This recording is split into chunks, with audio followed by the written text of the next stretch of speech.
Well, I'm going to get us started here. So I'd like to welcome you to the Prescribed Fire for Foresters workshop and tell you a little bit about who is on the program and what we're going to expect. So first, I'd like to thank our sponsors, which include the California Fire Science Consortium and the Northern California Prescribed Fire Council and the University of California Cooperative Extension Program.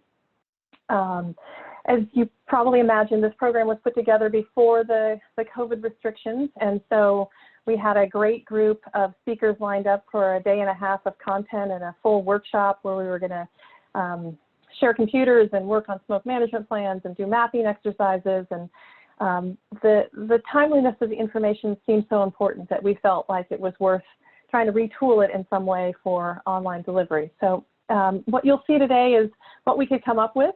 We're interested in your thoughts as to whether this format works. And we'll do our best to try and get your questions answered and provide some good information. There is a question and answer box, which is at the bottom of your screen, and that's where I'd love it if you have questions for our panelists specifically to type those in.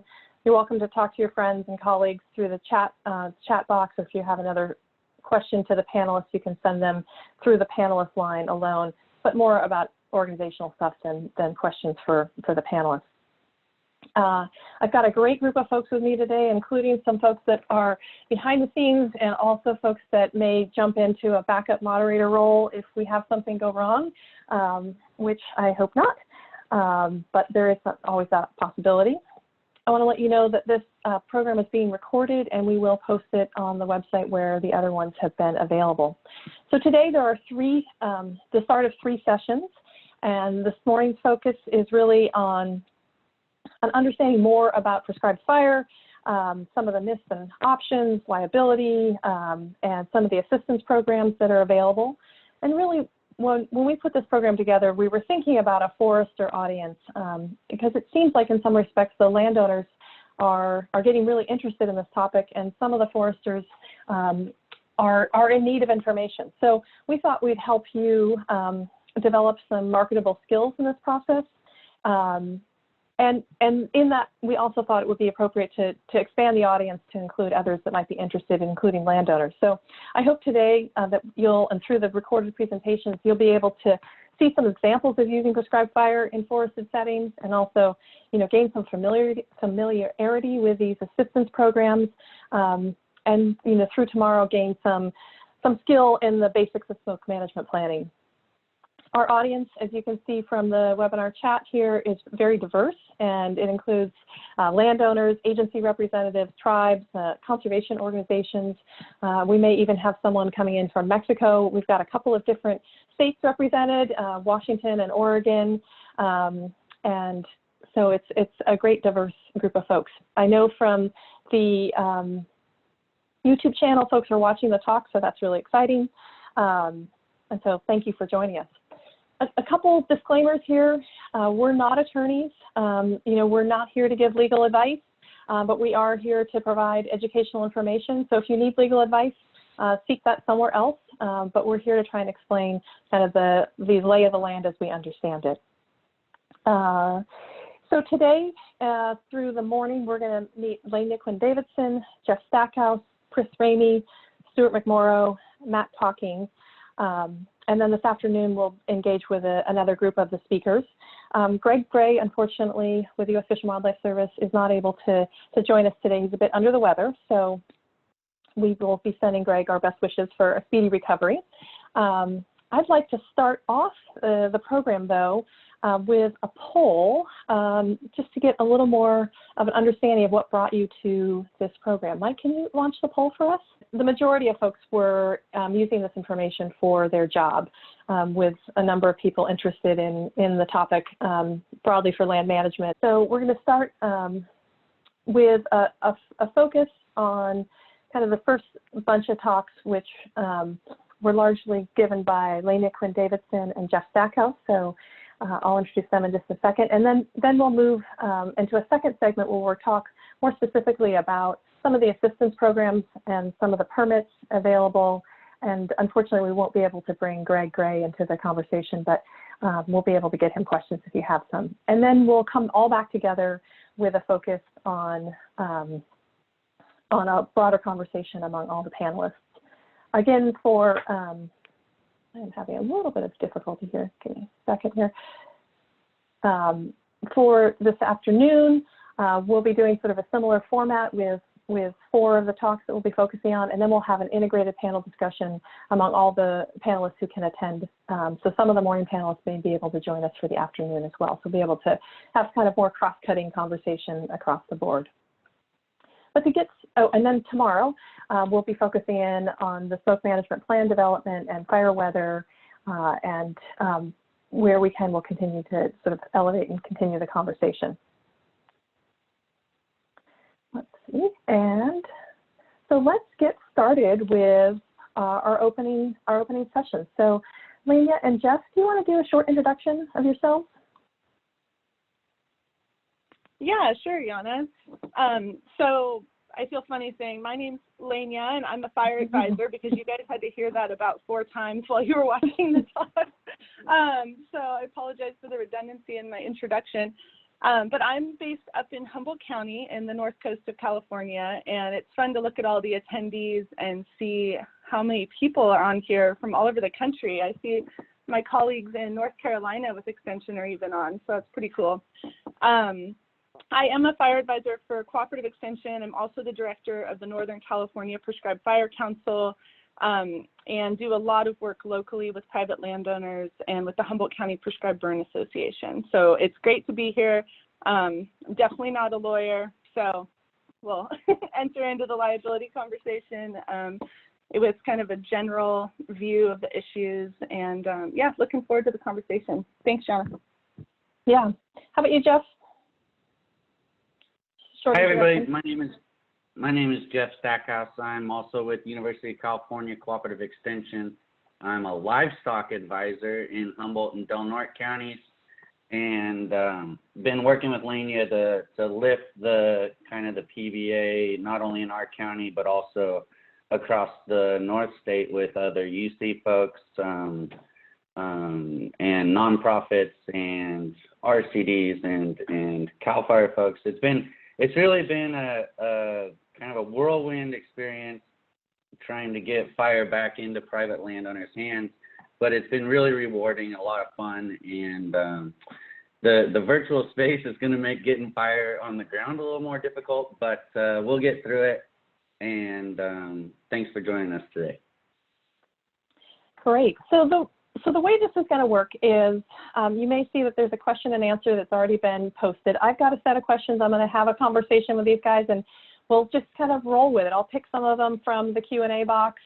Some people have submitted questions in advance, but I just want to sort of bring out some of the highlights, some of the key take-home points, and see if we can, dig a little deeper into, the great material that these folks put together. So I guess just in a really broad, open questioning here, where is the interest in prescribed fire coming from? Like how have attitudes changed, and do you see any key pieces that have, key indicators or key actions that have led to this broad interest in prescribed fire?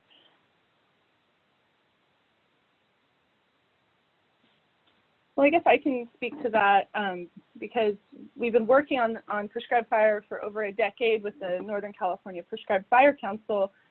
And, really in the early years, 10 years ago, I would say a lot of the folks who were using prescribed fire were on federal and state lands, mostly on federal, just kind of doing their own, individual fire programs, like Johnny Mack, who's on the call today. So they had successful programs, but kind of in isolation and not a lot of work going on public and on private lands. And over the last 10 years, we've seen pretty crazy wildfire activity in California, obviously, which has increased the interest in looking for new ways to deal with the fire problem. But we've also just kind of upped the conversation through the public dialogue with the Prescribed Fire Council, through having someone like Ken Pimlott as the director of CAL FIRE, who really elevated the conversation within that agency around prescribed fire, and just building momentum legislatively. There have been a number of factors that have just increased the interest and the public demand for prescribed fire. So that would be my take on it. That's great. And maybe this one's for you, Jeff. Like, how do we change the culture and bring prescribed fire back to kind of widespread practice? Is it money that's holding us back? Like, what are those key pieces that we need to be thinking about? You know, I think it's a little different as to whether it's an agency perspective or a private landowner perspective, in my opinion. I think that the private landowner side is, you know, what I have most experience with and what I'll speak to. And I think that changing the culture in prescribed fire on private lands is, you know, it's about gaining comfort and starting in the right place. And when I say starting in the right place, I mean really starting at the right scale, right? So if you think about, you know, the talk I presented, if you saw it on the Humboldt County Prescribed Burn Association, if you looked at some of those charts, our first fires were quite small, you know, almost embarrassingly low-hanging fruit. And I think that there's a ton of low-hanging fruit across our state, both on federal lands, state lands, and private lands, that is really the place to start to change that culture. Is you have to get a few successes and a few quiet kind of smoldery burns that, you know, aren't flaring up, aren't spot firing, aren't causing a lot of stress under your belt before you can gain comfort with it and start playing with it. Like, I loved Rob York's talk about winter burning, which we'll talk about more later, but seasonality, burning in the middle of winter right before a rainstorm, is a great place to start. And I think that's a good place to start culturally. And then in terms of money, when you talk about the low-hanging fruit particularly, money is holding us back, but it's not the lack of money, it's getting money, in my opinion. So a lot of folks think that they need money to do these projects. They get state grants, they get federal grants. Those funds trigger regulatory processes through CEQA and NEPA that often hold projects back for numerous years. And a lot of those projects, especially the low-hanging fruit projects, really don't need money. You know, we should be spending those grant dollars on higher, more complex projects that, you know, are trying to meet that ecological window and not necessarily the winter burn windows. Okay, great. Lena, do you want to add anything to that, or? Okay. So you all put together really a fantastic group of complementary talks that cover, you know, liability, it covers costs, it covers, you know, alternative models using like the Prescribed Burn Association strategy.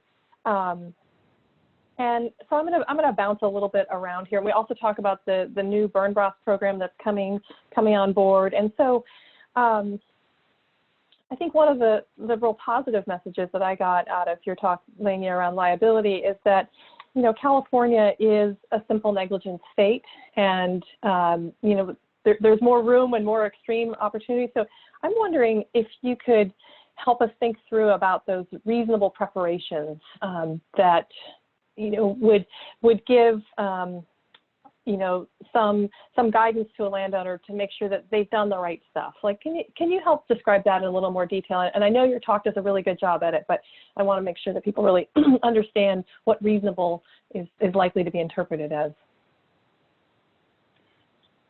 Yeah, so yeah, I did talk about it a little bit in the talk, so I definitely urge you to go look and hear about those case studies. And we also posted a little 2-page liability paper. I think that's getting posted on the website, and that goes through some of those things as well. One of the nice things, I think, especially during the permit season, is that CAL FIRE will help you think through those things. And so as you're going through the process of trying to get a permit for prescribed fire, you're going to be talking about the kinds of things that you need to be doing and thinking about to be sure that you're diligent in your burning. But in general, it depends on the project and where you're burning, what fuel type you're in. But you need to be thinking not just about the day that you're burning, but also into the future and what's going to happen. You know, what's the weather looking like after your burn? Are you going to have things smoldering? I think one of the interesting things we see a lot, and we saw a lot this winter with the dry weather we were having, was escaped pile burns. And I think often people don't really think days out when they're burning piles. You know, it seems like it's less complicated, but we end up having issues down the road. And those are the kind of, like, you need to be thinking about not just now, but later. Do you have enough people on site? Do you have water if you need it? It's just, there's a full package. You know, do you have a plan? Do you have a prescription that you're operating under? So, yeah, I think it's just important to be thinking through all those different aspects and seeking help if you don't know what those things are. So if this is brand new to you, like, you need to be talking to someone who can help you think through it. Great. So there's a question in the chat box here around liability, and I don't know if this is something you all would be comfortable answering, but the question is, if you conduct a burn and it's successful, but down the line a tree that was in the burn unit dies and happens to fall down, are you liable for the damage over time? Is that something you could answer, or is that something that would need a more specific case law? Yeah, well, I mean, let's talk about it. I think it's an interesting question, and I guess a couple things came to mind. I mean, I think if we're thinking about it in that negligence context, for one, if you were burning that close to your neighbor's house, and, you know, with the risk of killing a tree that might fall on your neighbor's house, I would hope that you're working pretty closely with that neighbor, and that you're you're monitoring the effects of the burn after the fact. And if your burn got hot enough that it was actually killing trees that close to a house, you probably want to be keeping a pretty close eye on that, or at least having the neighbor keep a close eye on it into the future. So I think, you know, it's probably a fairly unusual situation where you'd be burning right up against a neighbor's house and not have a relationship with that neighbor. So that was one thought I had.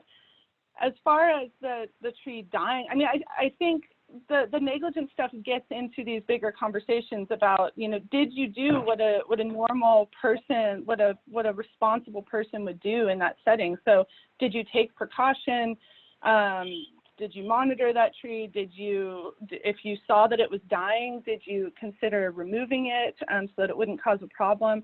So yeah, if you did a burn and walked away and killed a tree and it fell on the neighbor's house, and you weren't even looking at that, you probably would be implicated in some way. But that's my best guess on it. I don't know, Jeff, if you have anything to add, or Chris, or anyone. Well, I guess I think you answered it very well, Lena. The only other thing I would add is that even, you know, you're never going to be fully, you know, separated from civil liability. So you're all, no matter what happens with a burn, even if everything goes perfectly, you know, you could be civilly liable, and somebody could come sue you because of smoke in their house, or could sue you because of any other personal issue they had with your burn. Even if you were compliant with all air quality regulations, it didn't escape. If everything went perfectly, you know, if you have a grumpy neighbor that wants to take you to court, they can still take you to court, and you'll have to pay the fees to defend yourself. Well, on that note, do you have any pointers for about, you know, gaining support from neighbors around prescribed fire, and how to find those shared values so that, you know, projects can be more robust and perhaps span, you know, multiple ownerships? Any tips in that arena? I think we're learning about that, and I think the more we do it, the more we learn that starting early is essential. So, you know, maybe meet with somebody that, you know, if you don't have the experience of fire but you want to, maybe have somebody come out that's a fire expert and look at your proposed units, you know, the geological features that make sense to hold the burn where you want it. And then, you know, look at where the property boundaries are. And if you're right up against the neighbor's property, or if you even need a chunk of your neighbor's property to have, you know, a nice unit, you know, I would consider calling that neighbor that day and talking to them, and, you know, trying to get them involved in the planning process. And I would, you know, in most cases that we've experienced so far anyway, the neighbor's happy to be part of it. They want to be part of the planning. They'll burn corners of their property to make you have a nice line on your property. and it really hasn't been an issue, but I think bringing them in early is important. Don't get there the day of the burn and say, oh, yeah, I called you yesterday and left a message on your phone saying we were going to burn our place, and by the way, can we burn some of your place too? Like, I think it's it's all about bringing them into the conversations early. Right.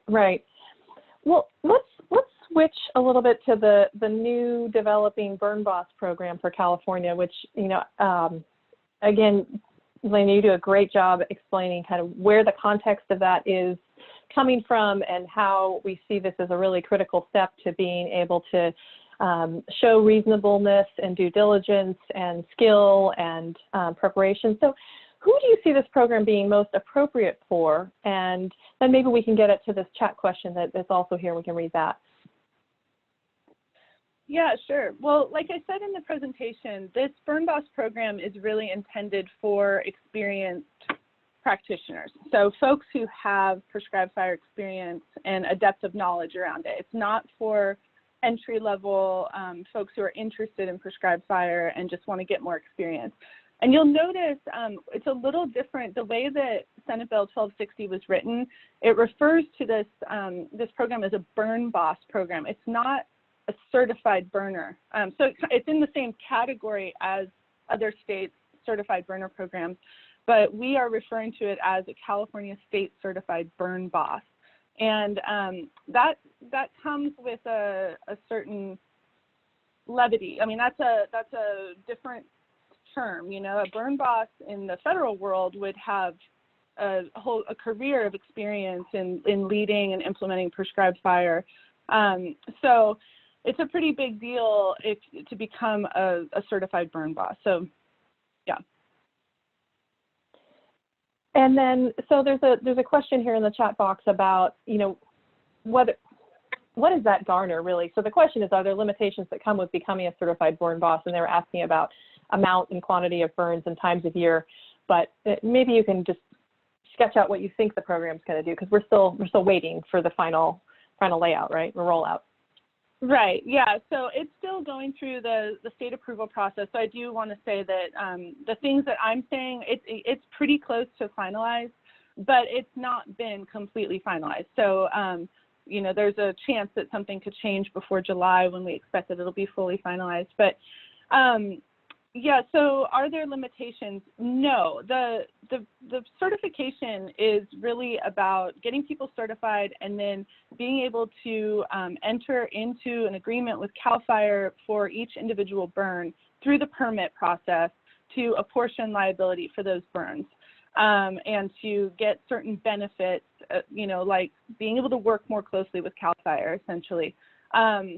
There's potential that the certification could open up doors for insurance for the state certified Burn Boss. That's not clear yet. CAL FIRE is working kind of at the state level to try to figure out insurance options for prescribed fire. If they're able to figure out some new insurance options, then those will adhere to the state certified Burn Boss certification, likely. Because they'll have to have some kind of standard to tie to allow for that insurance. No insurer would insure someone who they don't know has some kind of qualification to do the work that's being insured around prescribed fire. So no, there would be no limitations necessarily as like a blanket thing. That would be case by case for each project through the permitting process. Okay, great. So for those of you who are following this question and answer session, you can see that we can answer questions and then we can move them into a different category. And we'll also be able to type some answers if we don't get to them all this morning in this certain segment. And then we'll also be able to pick up some of the questions later on in the bigger panel time. So you can monitor that for change in progress here. I want to move into the Prescribed Burn Association model and talk a little bit about, liability issues that the prescribed burn associations are trying to buffer themselves, strategies around that, and kind of where you get insurance in that regard. So I don't know if that's for you, Jeff, or Lena, whoever you think it would be best. Well, I can start, I guess, and then Lena can fill in the gaps. So there's a question in the question answer box, is does does the Humboldt County Prescribed Burn Association have general liability insurance? And if yes, who provides it? And the answer is no, we do not have general liability insurance. We're actually not even a 501c3. We're just kind of a loose group of people with we have a board and bylaws. But really, we're just a group of people that's loosely organized to help each other. So when we go out and do burns, the liability of the burn itself falls on the landowner. And some of the landowners we work with have found in their farm and ranch insurance policies that prescribed fire is listed as one of the things they're covered for. Others have looked into it and haven't had that listed and have been fearful to even call the insurance companies and ask about it. But at the end of the day, the landowner, I guess the Prescribed Burn Association board has decided that at the end of the day, the landowner is whom is benefiting from the burn, and as such, the landowner, holds the liability for an escape. That being said, the Prescribed Burn Association has worked with some lawyers, and we have some release of liability statements.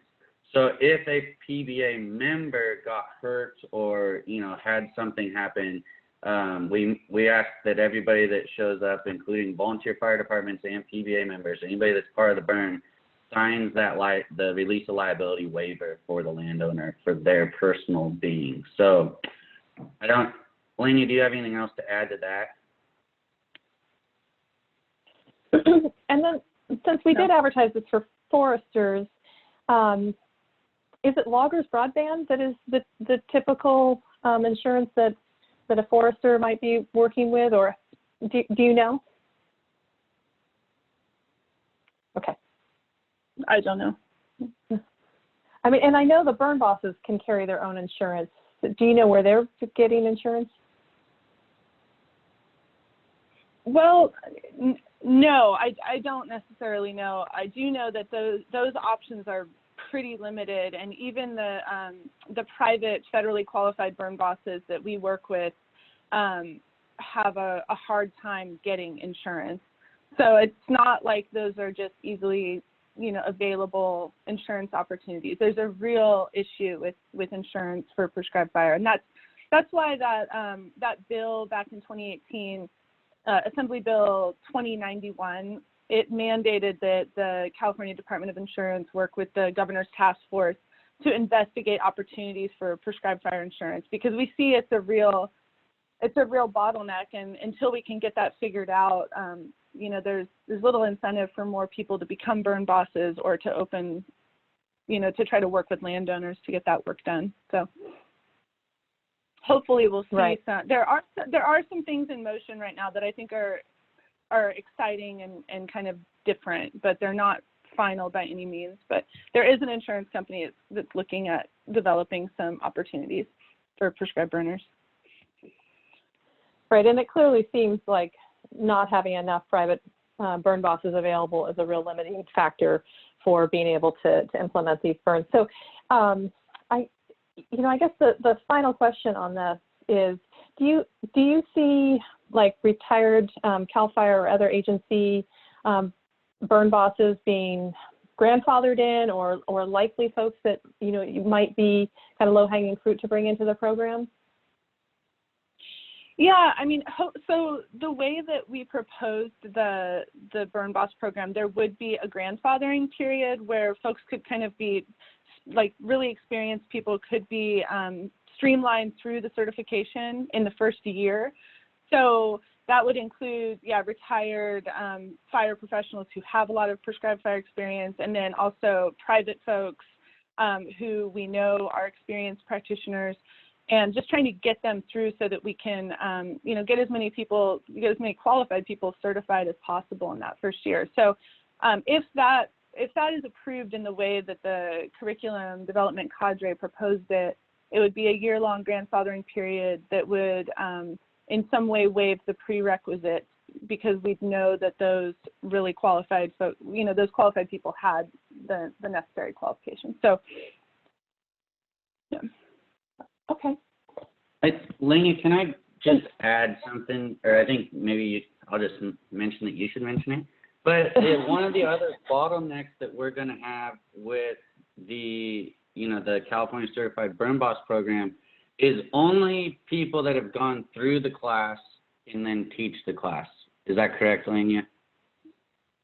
Yeah, that's my understanding. Is that it'll be going through the state fire training process, and that so people will have to be certified in order to teach it. They will have had to take the class in order to teach it. So I think it'll be interesting to see when it rolls out next January and we start actually wanting to host the classes. It'll be that original cadre of people who developed the curriculum, and then we actually taught it to ourselves. And so we'll kind of be the people who can teach it. But then the other issue with that is that we'll have to be state certified instructors, and that requires a whole other thing. So there are a couple people in the cadre who are already state certified instructors and have taken the class, and we're going to have to lean on those folks pretty heavily. And I do want to say there's a question there from Chris Dimney that says, is there an update on Santa Barbara County Fire delivering this for private non-CAL FIRE folks? And so I just want to clarify, because I think that question shows that there's some lack of clarity around who this is intended for. The whole state certified burn boss program is intended for private non-CAL FIRE people. This is not for CAL FIRE, this is not for agency folks, it is for private practitioners. So CAL FIRE is developing their own burn boss, internal agency burn boss program within CAL FIRE. This is for private folks. And Santa Barbara County Fire, they're one of the state certified instructors who will be able to teach this class is coming from that area. But that's the only kind of connection to Santa Barbara, is that we just had one person on the cadre who's from that area. So I hope that clarifies that. That's great. Why don't we, we're about time to transition to bring into our next group, but in thinking about putting this program together, Lenya was curious about the attendees that we've got here and whether there'd be some, kind of general feeling about whether they'd be interested in pursuing that prescribed burn boss program and certification. So we've got a quick poll just to see if there's anyone on the call that is kind of in that line. So Mike, could you launch that poll, and then we'll transition from there to the next group of panelists. Oh, this is great.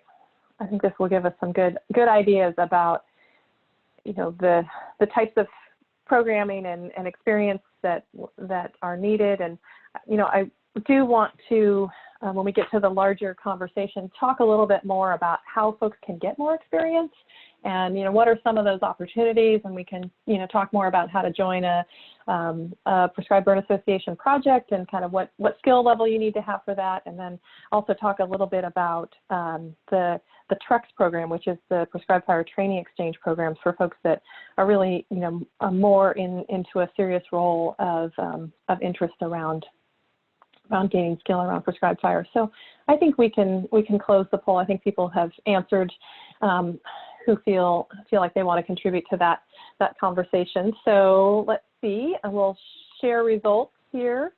And it's great. We've got 9 folks that think they could be interested in pursuing the program. So if we had 9 more prescribed burn bosses in California, that would be a quantum change, quantum leap. Yeah, Yana, can I add something? This is super helpful because, as we think about hosting these courses and advertising the courses, I think this helps to know there is this much interest. But Jeff and I also wrote a grant and have some funding to provide scholarships for folks to attend those courses when they start rolling out. So if that's something you're interested in and you want to get on our mailing list and potentially be able to access some of those scholarships, just shoot us an email and let us know so that we can reach out to you when that time comes. Okay, great. Excellent. So I'm going to stop that, and we're going to move on to our next group of speakers. Thank you, Lenya and Jeff. That was awesome. I think this is kind of fun. I think the conversation is good. So I want to do this kind of in two, and sort of merge it in two parts here. So bringing both Chris Ramey from the Humboldt Valley North Unit and Stewart McMorrow from Sacramento. They're both with CAL FIRE to talk about CAL FIRE's permitting and BMP program, as well as the California Forest Improvement Program. And I know for those of you that are coming in from out of state, this is a lot of California-ness, but it may give you some insight as to some of the programs we do here in California and how that looks. I also have to do that last minute adjustment because Greg couldn't make it today. And so I do want to bring into this conversation also Matt Cocking with the Natural Resources Conservation Service, who can, again, have a perspective on this federal program, a cost share assistance program, with a bit of a California flair to it. So Chris, do you want to introduce yourself? Sure. Hi there. My name's Chris Ramey. I'm a battalion chief in the CAL FIRE Humboldt Del Norte unit. And one of my responsibilities is the Vegetation Management Plan Coordinator and prescribed fire contact within the Humboldt Del Norte unit. Excellent. We're really glad to have you here and bring that local perspective. And Stewart McMorrow, do you want to introduce yourself? Sure. Good morning, everybody. My name's Stewart McMorrow. I'm the Deputy Chief for Forestry Assistance Programs at the state level, working out of Sacramento headquarters. And one of my responsibilities is overseeing the California Forest Improvement Program. Great. Look at you CAL FIRE folks with your fancy backgrounds. And Coming Matt, to you from the North Fork of the American River. Very nice. Matt, do you want to introduce yourself too? Sure. Yeah. Hi, my name's Matthew Cocking. I'm forester for NRCS, the Natural Resources Conservation Service. We're a federal agency. And I oversee forestry, forest planning on private lands on the North Coast, and training of some of our forestry technical staff, and also have been leading NRCS and the charge with our agency to help landowners find ways to implement more prescribed fire on their lands, both on rangelands and on forest lands. Excellent. Excellent. Well, I'm really thankful and grateful to you all for jumping into this program and being willing to subject yourself to being recorded and putting all this out here. So I'd like to, I guess, maybe first start with the vegetation management program within CAL FIRE. So how long does it take to go from kind of project initiation to completion? Like, you know, what's a typical timeline? And then maybe we'll talk about that from the NRCS perspective after that. Okay, well, the best answer is it's variable. It depends on the ground, it depends on the size, it depends on what we find in terms of California natural resources. Typically, you know, I would say if we're going to plan something that's about 1,000 acres, it'd take about 6 months. However, we have to refer to our other sister agencies, natural resource agencies, and get consultations as needed, and then produce an archaeological addendum, and in some cases have to employ or rely on an archaeologist to help us navigate the terrain out there and what resources we find. So, you know, the 10 acres versus 1,000 acres, you know, it might be a little bit shorter time frame in order to evaluate 10 acres, but the same kind of process has to be followed. You know, but I would say 6 months is to get it on the shelf. As far as implementation, that can take longer. It just depends on the season. You know, we have a lot of, if we have a fire season that's really drawing down our resources within the unit, even though we may have a wonderful burn window, we might not be able to get it done simply because there's too much going on in the state. But to get it on the shelf, I would say about 6 months. Okay. Great. Matt, since we're going to talk a little bit about federal programs, how would you characterize your agency's ability to kind of ramp up and and support? So NRCS has several different programs that can fund prescribed burning. I had a couple talks that are posted, and if people are curious about learning more detail, please go check those out. We have a planning process that we go through with landowners. We can provide that free of charge, the planning part. And the process of that is to try and develop a conservation plan that captures the landowner's objectives and the resource problems on their property. And that can involve prescribed burning. For prescribed burning, our policy on that requires, if we're going to fund or provide funding for a prescribed burn to a landowner, right now, NRCS is requiring there to be a certified burn boss for that. And because the California State Certification Program isn't, the burn boss program isn't fully operational yet, we've been relying on the National Wildfire Coordinating Group standards. So a landowner has to work with a burn boss that has those standards to be able to implement a burn and meet our policy for a burn that NRCS is financing on their land. Now the process takes probably anywhere from 6 months to a year from the point of contact with NRCS to implementation. We have funding cycles that are typically midwinter into springtime, and then we go into our end of the fiscal year in fall and switch over to new fiscal year. So if you're planning with an NRCS office in the summer leading up to the fall, you'd be looking probably to the following spring for an application for funding. And so you want to get your planning done with your NRCS office ahead of time, ahead of our funding cycles. We do environmental review through NEPA for ourselves, for our programs. There are some permits you might need for prescribed burning that we can help with a little bit on the state side, but should be aware and work with your CAL FIRE partners and air quality office partners on that kind of stuff. And once you have a burn plan in place and it meets our policy for what needs to be in a burn plan, and there's a resource concern on your property where prescribed fire is an applicable treatment, we can fund that. And if you come into one of our office and you've already had a burn plan written, that might speed things up a little bit to funding prescribed fire through our programs. But we can also provide a little bit of funding for a burn plan.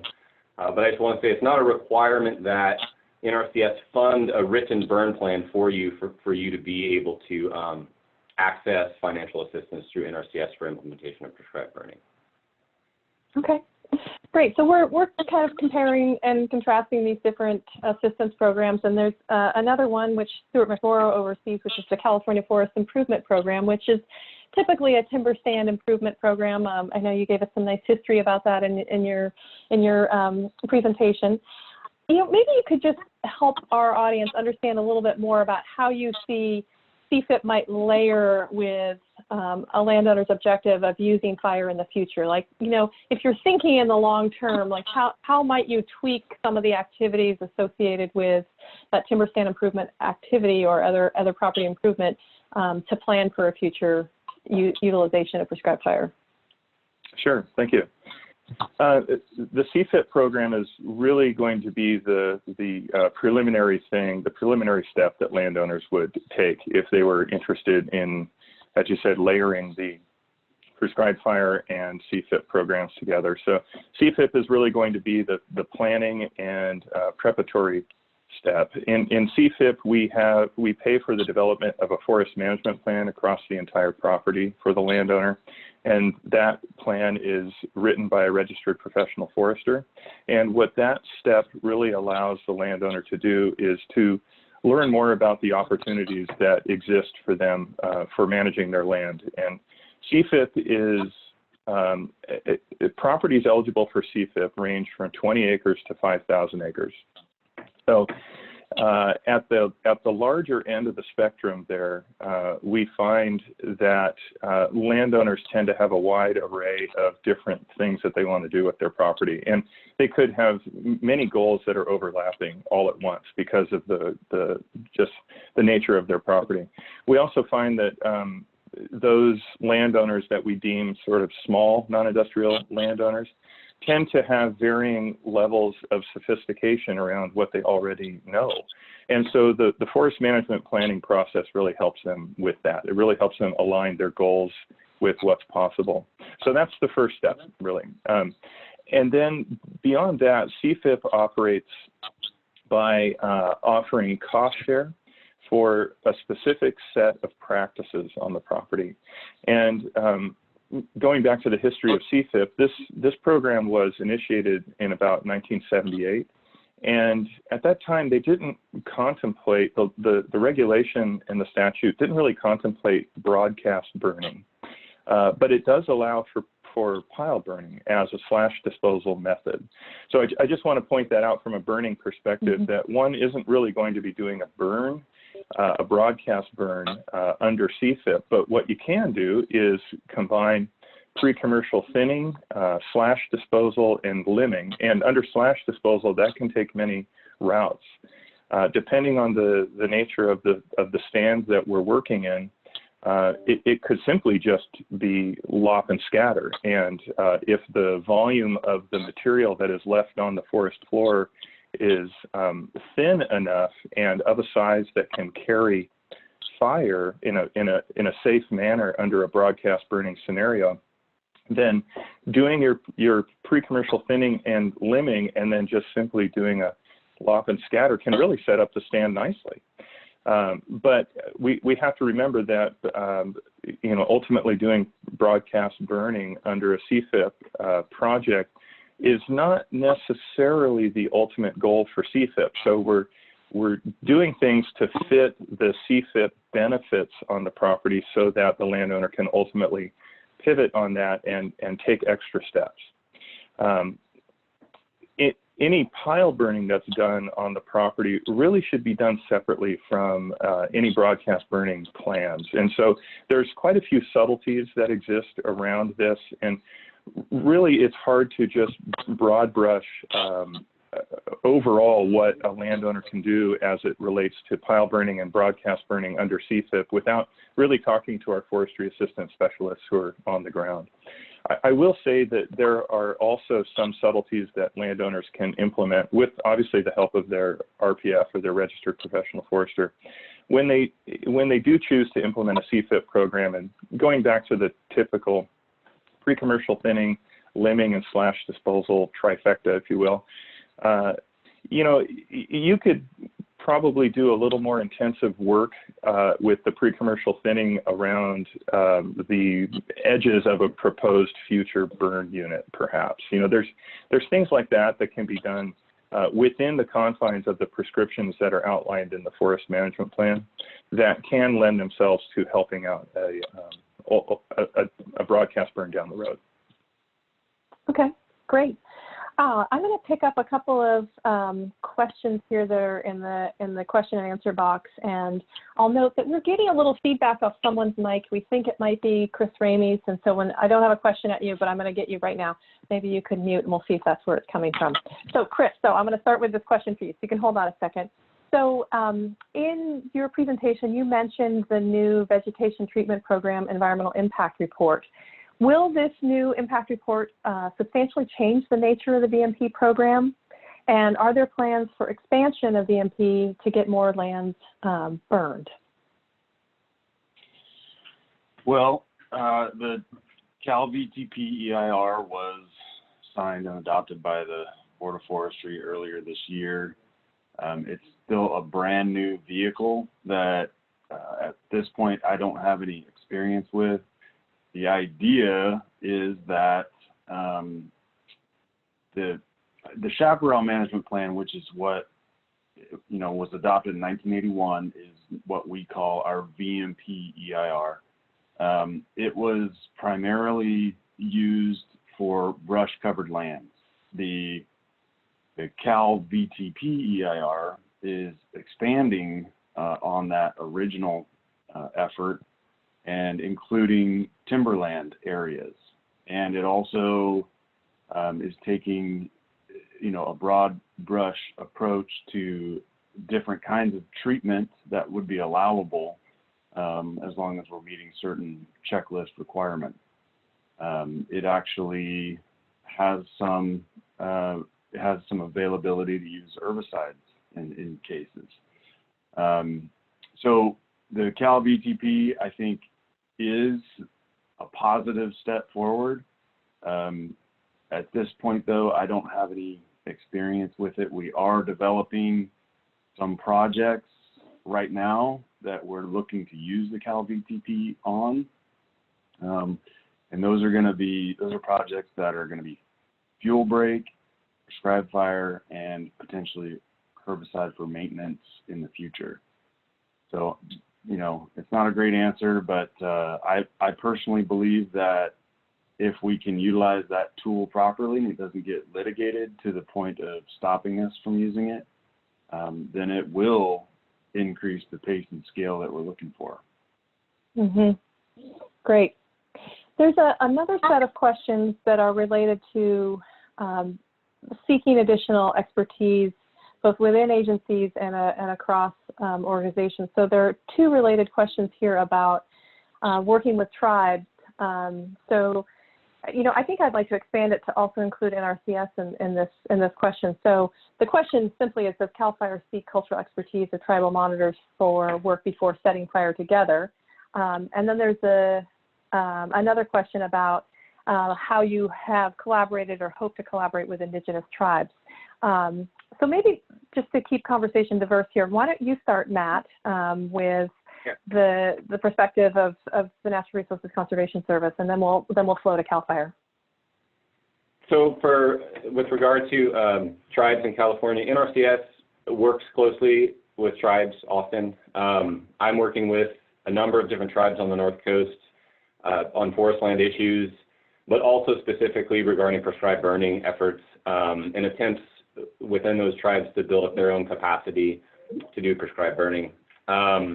We've conducted some burns or helped fund some burns that some tribes have conducted in the past, but in the last 5 years or so haven't been able to fund any that have been implemented with tribes, but we are actively planning with them. And we have some specific fund pools allocated exclusively for tribal access that don't compete with other private lands. So in that way, there's quite a bit of opportunity for tribes in California and across the country to access NRCS financial assistance programs and technical assistance. Great. Stuart or Chris, do you want to talk about how you work with tribes and that intersection of issues?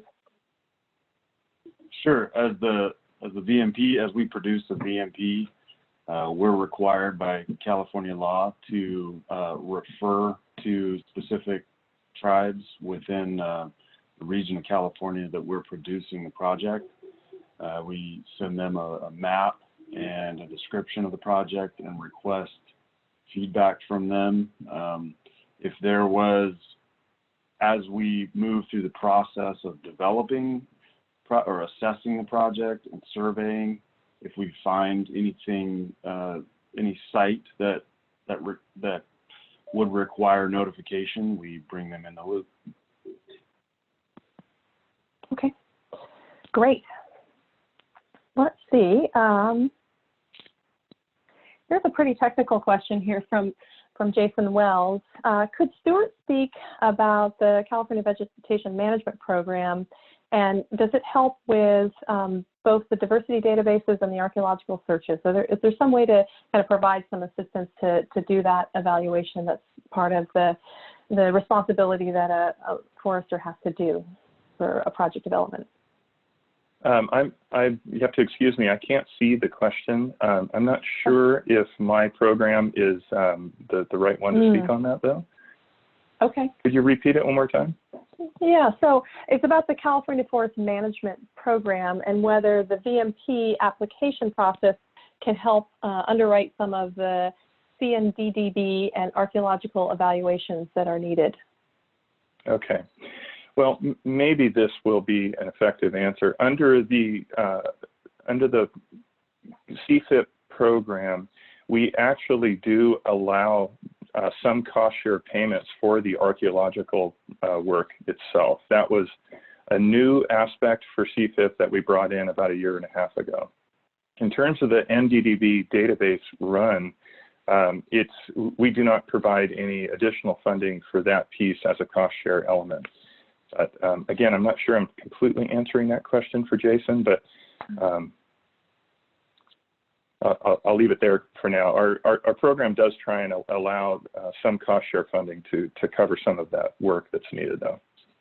Okay.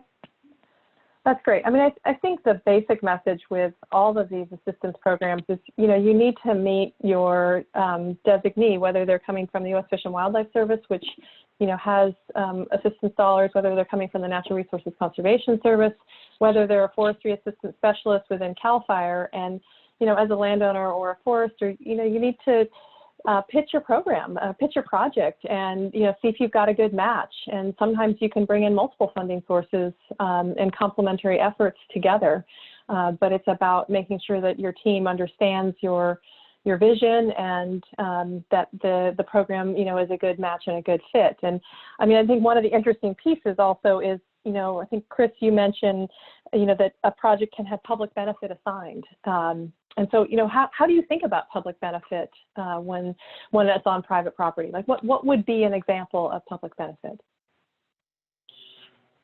There are 5 elements of public to private benefit that we are required to analyze while we develop a project. The first is fire hazard reduction, depending on where the project is located and what kind of assessment we have for extreme, moderate, low, and then we'll actually assign a numeric value. It's a spreadsheet that we use. It's calculated as we move through these five subject matters, and it spits out something at the end that we utilize for, you know, the public-private benefit. The other one is water yield.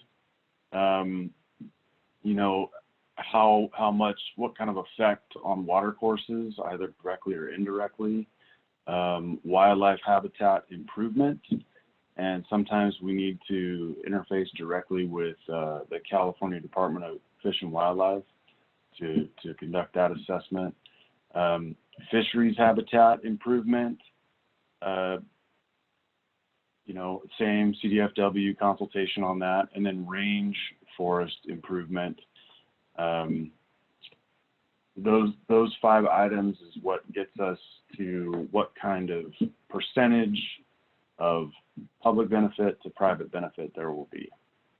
Right, right. And I think the challenge is to understand, you know, the nuances of each of these programs and try to think about, like, I see more comment here from Jason Wells about the question he asked in the Q&A, which is really about, you know, sort of, can you take one action that is beneficial to future action? So can you cover some of the plan development process in one component of an assistance program that will also help down the line for future activities?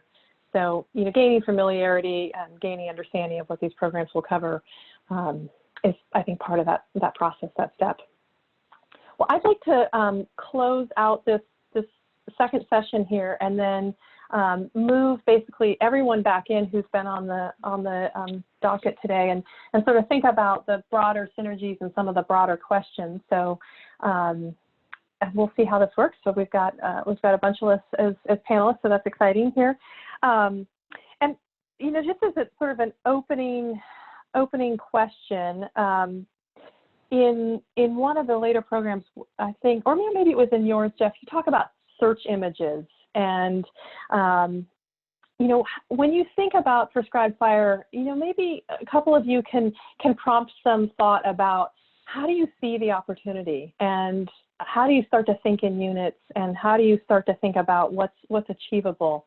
Anyone want to take a stab at that broader visionary assessment?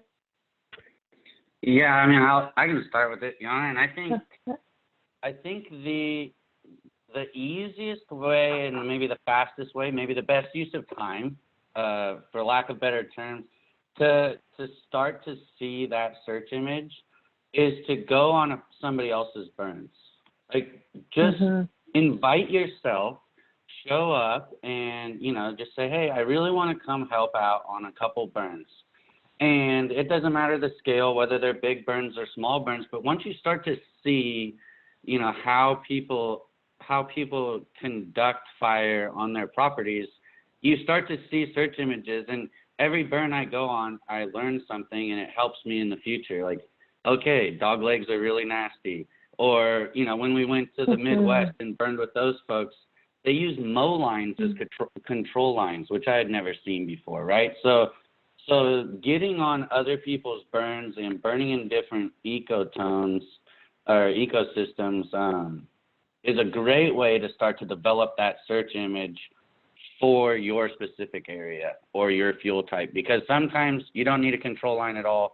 Other times you better have 5 dozers wide, otherwise you're going to have a problem. So anybody else can feel free to chime in, but I really like that search image concept, which comes from, you know, the wildlife biology side.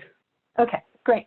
So some of the very technical questions that are in the Q&A box are starting to be answered by typing. So if you want to look at some of the answered ones, you can see some specific responses. And then I'm going to start keeping the conversation moving here. So another piece was about broad interest about prescribed burn associations and how to get started and what are some of the pointers. So one of you want to talk about that? So the question is on how to get started on forming a prescribed burn association. Sorry, Anna. Yeah. So I mean, I know you both have given a lot more depth in program presentation around prescribed burn associations, and you know, gone to a lot of places to talk about that in more detail. But you know, any of the high points that people can be thinking about, since you know you do lay out that, you know, this neighbors helping neighbors model is really effective of getting, you know, shared goals accomplished. So, you know, what's that process of starting to think about that, and where would you direct people for more information or resources? Yeah, well, it's an exciting time because we have so many different groups across California that are starting to form these prescribed burn associations, or things that look like prescribed burn associations. They're not all being called PBAs, but I would encourage you, if you're, you know, if you're in a position where you're trying to start thinking about this and you're willing to be a leader in that way locally, to reach out to us, because we're forming kind of a network across the state of all the different leaders of these groups, and really trying to help lift each other up and navigate some of the, you know, the questions that we all have, and trying to understand liability and insurance. And like, I see this comment in the chat that's, you know, critical of us not knowing everything about insurance and liability, but really we're all trying to figure this out right now. And so it's really important that, that we all work together. So yeah, reach out to us if you're interested. We can help provide some of the materials that have been useful to us, and then tie you in with we have about 15 different groups that are forming or in various stages of development across California, and we're all trying to work together. So I think that would be the best first step. Okay. Great. And I do want to acknowledge this is a great question here in the chat box. And, you know, part of the challenge in doing this in a virtual way is that we can't benefit from all the experience of the audience. I think we would be able to have a broader, more integrated conversation. You know, I am a forester, but I am not a consulting forester, so I don't have to, you know, procure my own insurance for the work I do. So I recognize my limitations and knowledge. But if there is a forester who's in the audience, if you want to, you know, type in sort of how you're thinking about this, I know there's, you know, some folks that have worked in industrial roles as well as in consulting roles that are in this webinar. So maybe they can give us an answer there. You know, one of the things I'd like to think about is, you know, we're going to talk about this a little bit more in the next session this afternoon, but, you know, kind of the seasonality of burns and prescribed burns and when they're implemented, and, you know, and how that might compare and contrast to when you would see fire more naturally occurring on the landscape. So whether that's lightning ignited fire or indigenous use of fire, how does that compare to when we're getting these projects done? And, is there any thought about, how you think about those opportunities and timing and burn windows respective to what we can apply now versus what might have been done historically? What I'm getting at is talking about when we have available burn windows, when we have sort of politically allowable burning opportunities, and how that may be comparable or different to historic burning practices, either by indigenous communities or through, wildland fire, such as lightning ignitions. Is there any thought about, is any fire good any time of year, or are there better time periods? Are we hitting the right windows with what we can do with our current limitations and our programming? Or, how do you think about that bigger nested issue about the kind of ecological benefit of fire, but yet the limitation of time and when you may be able to apply it? Wow. Yeah, and that'll be an interesting question. I think that Rob York got at that in his talk, or he talked about it at the beginning of his talk, where he said that he actually has kind of moral issues with the winter burning opportunities that he's exploring, because he doesn't feel that they fall within the natural range variation for the historical fire regimes and stuff. And I'd like to talk to Rob about that, because I don't agree with that, especially in some of our ecosystems that have really evolved to be very flammable, like our ponderosa pine and our deciduous oak woodlands. I actually think that their leaf litter tells us that they want to burn in the winter. To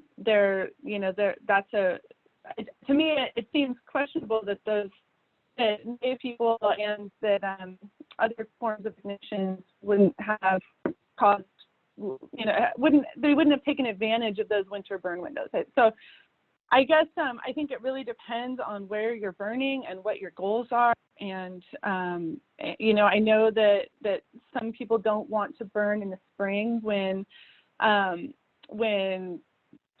things are growing and there are different issues for specific plants and specific wildlife, and that makes sense. I think every burn you do, you need to be considering what your objectives are and if the type of fire you're putting on the ground is going to help you meet your objectives. So I don't know that we can really talk about things in this broad blanket perspective of like, oh, the fall is the right time to burn. Or, I think we should be exploring summer burning opportunities, and especially in the North Coast. And that, it's just not as simple as saying that, one burn window is going to be the best for all the different reasons that we burn.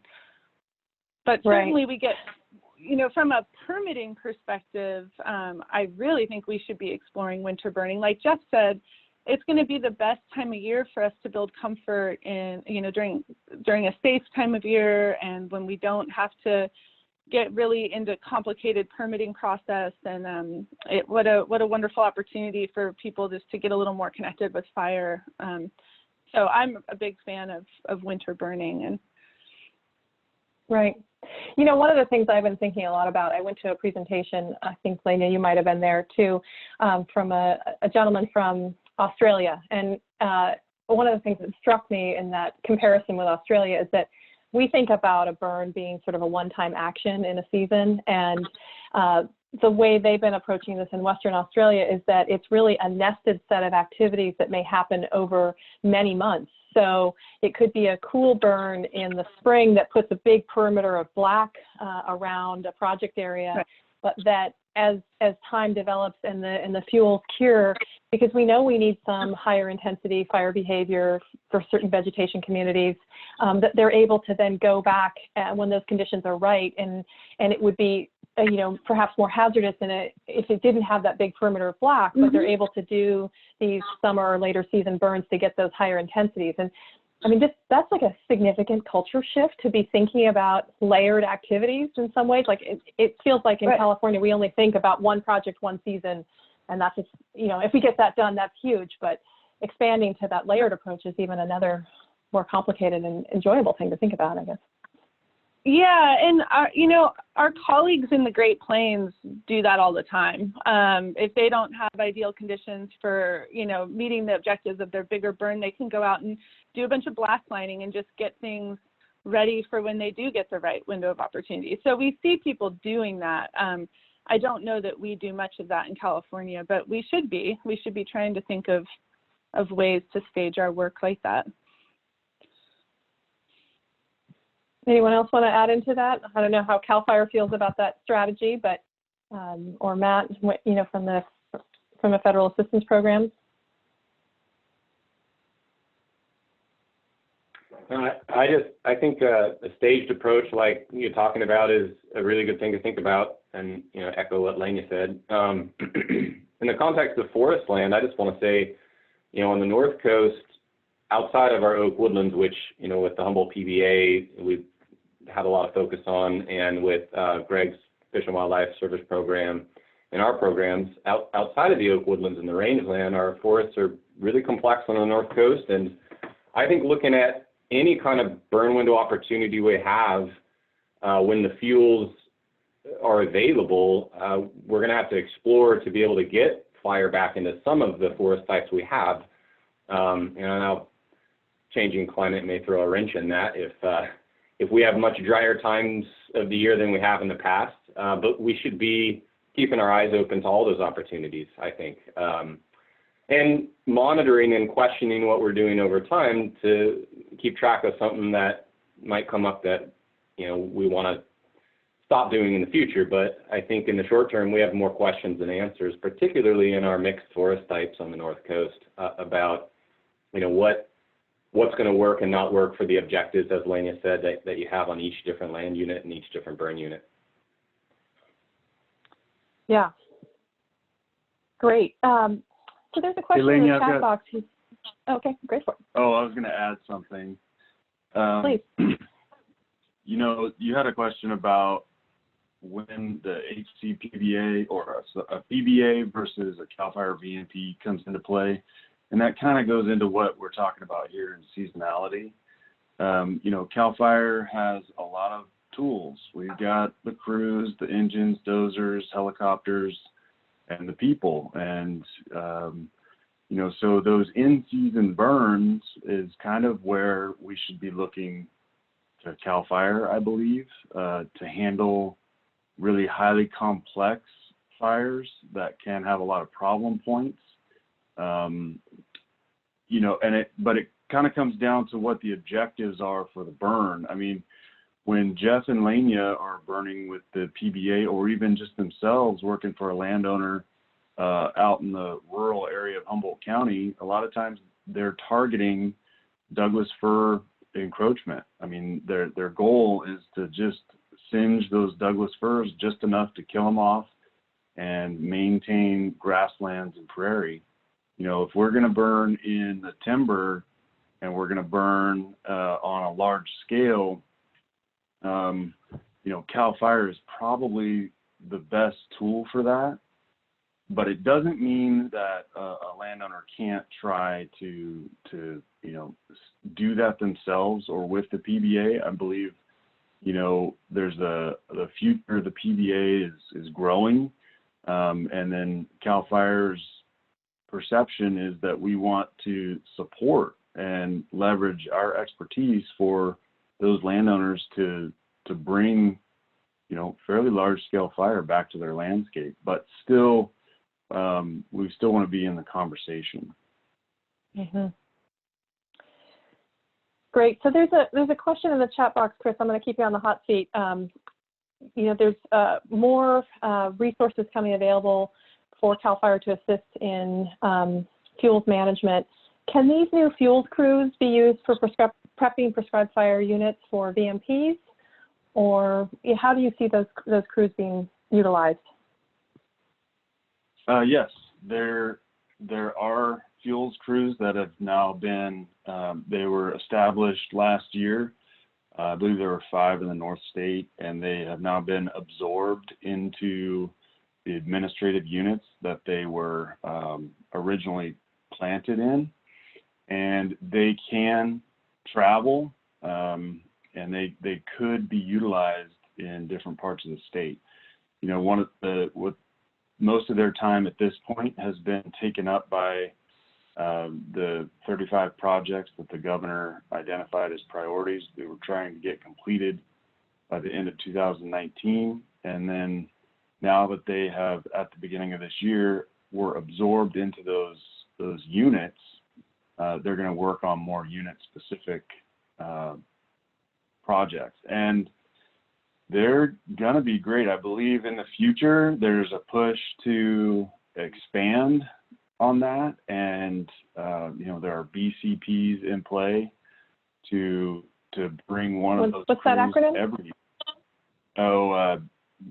Budget change proposal to try it for CAL FIRE to get more funding to increase the capacity of those kind of crews to every unit. I'm not sure where that is, and it all depends on the political climate and who's asking and how they're asking. But, you know, so far, I think those crews have been a success, and I would love to have one in this unit. I could do so much. Right. Well, I think we're going to start to wrap up. I'd like to ask one last question, and then I've got a closeout poll and then a little direction for what's going to happen for the rest of the day. I'd like to talk a little bit about getting more experience since, you know, we have, you know, 100 people willing to spend the morning with us to talk about this topic, some who feel quite skilled and some who are looking for opportunity. We've mentioned the Prescribed Fire Training Exchange. We've talked about the PBAs. Are there any other opportunities, or can we describe the TREX program in some more detail? Yeah, sure. So Prescribed Fire Training Exchanges, or TREX, you'll hear us talk about that a lot. You probably hear people all over the place talking about it. And it's really a model for prescribed fire training that various communities and partners are using to provide training and to, you know, implement prescribed fire projects. So here in the North Coast, we have a couple different TREX opportunities. The Klamath TREX that the Mid-Klamath Watershed Council and the Karuk tribe host together out on the Mid-Klamath near Orleans is every fall, and it's a 2-week live fire prescribed fire training opportunity that anyone can apply to, and anyone can, you know, if you apply and you don't have experience, they'll give you the required prerequisites so that you can be ready to go and go burn with them for a couple weeks in the fall. The Yurok tribe also hosts Yurok treks usually twice a year now, in the fall and the spring, and does a similar thing. So there are quite a few opportunities just right here in the Humboldt County area, but across the country there are even more. So there are treks every year in Nebraska and New Mexico, and I mean, just all over the place. So you can contact me if you have questions about that. It's a great way for people who don't work for fire management agencies to get some real experience with prescribed fire, and folks who do work for fire management agencies. So you get a real mix of people at those events, and it's an awesome way to get experience.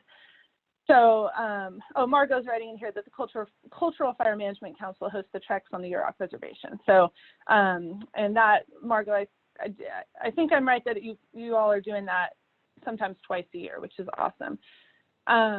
So that's treks, and I really think that is kind of the best way. And then with the PBAs, the thing that's cool about the PBA burns, and as we see more PBAs starting up, we're going to see more opportunities to burn with those folks. The PBAs typically don't require, the federal qualifications that, like TREX, you have to meet a basic level of qualifications just to participate, and anyone can do that. It's not insurmountable. But for the PBAs, they're a little looser, and so sometimes it's an easier thing in your local community if you just want to get out on a burn. Like if you live in Humboldt County, call us up and join the PBA, and you can come out on any of our burns and get more experience. And it's just a one-day commitment instead of the 2-week commitment of a TREX. Great. Well, and I like what's in this comment here at the end of the question and answer here about the all lands, all hands. And I think Jeff, you said it really well in one of your programs. That every day is a burn day. It may not be one for actually putting fire on the ground, but it's one for thinking about putting fire on the ground and doing preparatory activities and getting your plans together, getting your smoke management plan together, getting your other elements, talking to your neighbors, putting the dots together. And I think you went on to say that every burn is a training burn. In every burn, you learn something and you gain wisdom and you gain skill. So make it as fun and, develop skills along the way. So I hope you all have enjoyed our first session here.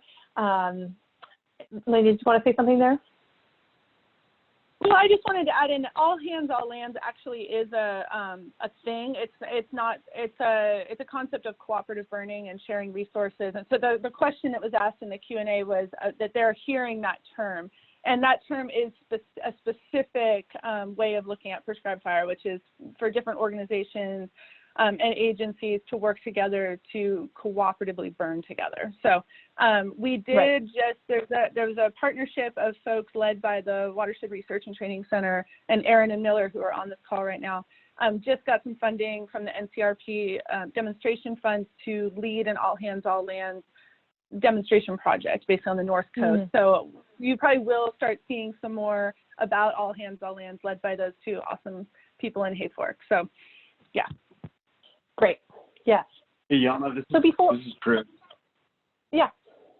I just want to take the opportunity. I'm not sure if I'll be back on or not, but, everybody that's watching this, they need to know that CAL FIRE is supportive of their efforts. Here in the Humboldt Del Norte unit, we've gotten a lot of traction, mainly because we're so rural. If you're in an area that has more population and you're in a different CAL FIRE unit, contact the local battalion chief and open these conversations early. You're going to find that within the organization, you may get different messages depending on where you're located. So get ahead of that early. Don't invest, a ton of time until you've really talked to CAL FIRE in your unit to find out, check their pulse. Right. Great point. So, Mike, I'd like to bring up the closing poll, and then we'll start to close us out here. So we will be picking back up at 1 o'clock today, and in 1 o'clock we'll be talking, more about some of the science and management around using fire in a variety of different forest types, as well as in different seasonalities and sort of scaling up. So I'm expecting a very rich conversation there. The presentations were really fantastic for each of those, that segment. So I do welcome you back to that component, and then also tomorrow morning when we'll be focusing more in on smoke management planning and weather. So there's 3 questions here, and we'd love some feedback on each of them. And the first question relates to, we're in a constrained world, so how was this online format? Did we do okay? I will confess I much would prefer to be in person and see you all and, be able to gather around a coffee pot and be able to have greater conversations. So given what we're limited with, how did this work for you? And then, how was the quality of information? And then what's your likelihood of utilizing the information we provided here? So honest answers, we really appreciate your feedback here and your guidance, because we're learning in this new world. I also really want to thank all the panelists. I know it was a big ask to stay into this program and move into this virtual space, and each of us had to overcome the challenges of listening to our voice in our head as we recorded ourselves to make this program happen. And I, just really appreciate you being willing to make that effort work, and all the folks in my office and in the Mendocino office who in Cooperative Extension really put a lot of work together to make this work. So thank you very much. We'll keep the poll open for a little longer. Also let you know that today's program was recorded, and so we'll be able to post that back up. And on our Cooperative Extension website in the Humboldt Del Norte unit, we've also posted up some more resources. And so if you haven't been to that page recently, you can refresh it. At the bottom of below the agenda, you'll see some more additional resources, including some other videos. I know you've had enough videos, but last year, a number of really great experts were assembled to help with a lot of the how-tos on prescribed burning. So there's some more resources for different environments and more technical issues. So with that, I hope everyone has a great day, and I really hope you'll be able to join us this afternoon. I thought today's conversation was really quite rich, and look forward to continuing the conversation with you over the years. So thank you very much, and have a great day.